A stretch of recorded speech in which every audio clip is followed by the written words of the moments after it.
think the problem with it is that Bradley's examples, coalition governments in places like France, Israel, are fundamentally different than the kind of presidential governments we have here.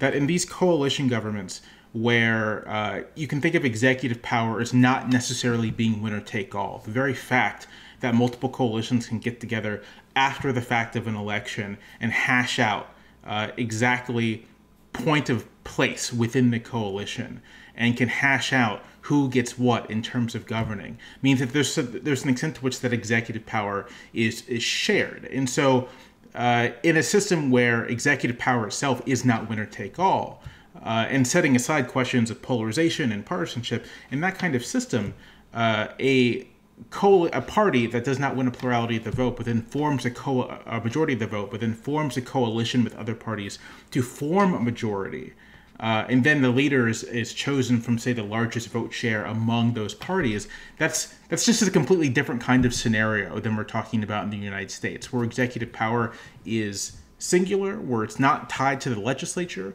where it is essentially winner take all. That there's only one president and only one party can occupy the presidency in practical terms.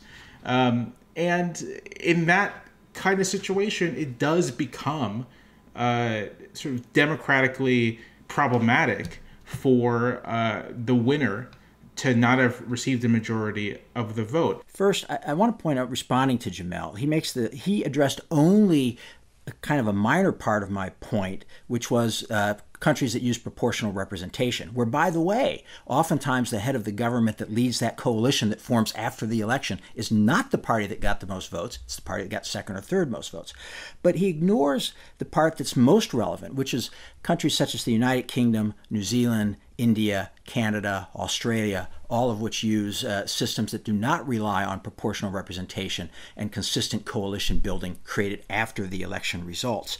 In each of those cases, though, you can win a majority and you can win the prime ministership or whatever the office is called without having won a pure majority or even a plurality of the popular vote.